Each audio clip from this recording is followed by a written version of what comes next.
Hey guys, welcome to FirstSpear booth. Want to introduce you to the knock. It's our non-official cover.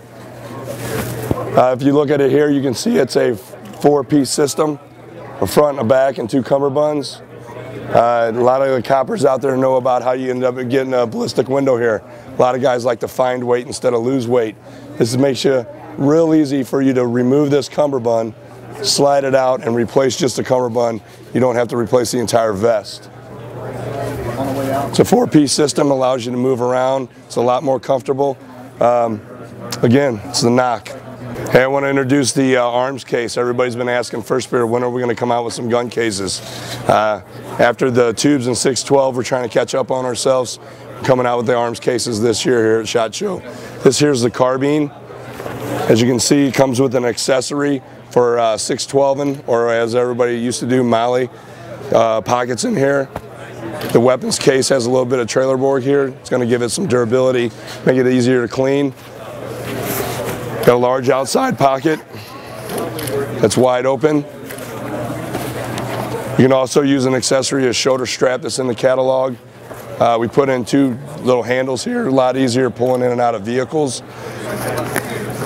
Both the carbine case and the long gun case, they fit inside Storm Pelican cases as well, or any other hard case you're going to use.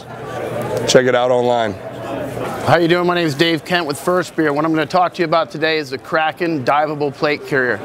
In this configuration, you can see we have a LAR-5 from Draeger on it.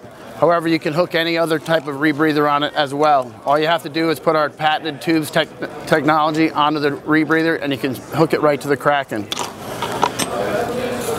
Easily released with 4 tubes, the Draeger can come right off.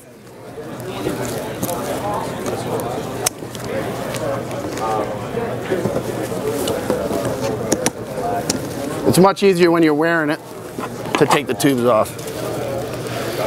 What they're left with after they de-rig under the water is the Kraken itself. The only thing that's left on them is an extra tube here and an extra tube here on each side. The Kraken has buoyancy compensators that go behind the plates. They're connected in this case with a hose, and they're custom length cut for the end user however he wants it. He simply orally inflates this and he can get up to 10 pounds of buoyancy compensation, 5 pounds in the front and 5 pounds in the back. In the event that he has an emergency and needs to come to the surface, inside the cummerbund you see the handles. He'll simply pull those 2 handles and the CO2 38 grams cartridges will inflate the Kraken. The bladder that comes out will be a little bit bigger in the front than it is in the back, but it'll lock under the arm. The horse collar, when it inflates, will fold forward and kind of lock off in front of him, locking his head in a perfectly upright location. As you can see, it's extremely streamlined, and it does not get in the way of where they would have to shoulder fire a weapon. Dave Kent with FirstSpear here to talk to you about the Maritime Assault Plate Carrier. What we have in the Maritime Assault is buoyancy compensators that go behind the plate.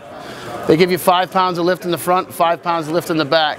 In recent tests with Navy ballistics testing, we found out that when we inflated these behind the plate and it was shot with an AK-47 round at 2,750 feet per second to 2,800 feet per second, that we were able to reduce back face deformation by more than 50%, which is a significant capability besides just being the flotation. Inside the cummerbund, you see the handles that are in there. There's a bladder in each side. They take a 38 gram CO2 cylinder. They give you 80 pounds of lift on the surface, 57 pounds of lift at 15 feet, and 45 pounds of lift at 33 feet, bringing any assaulter with a full combat load up to the surface in a matter of seconds. We also have dual communications built into every one of the carriers. Dave Kent, and that was Maritime Assault.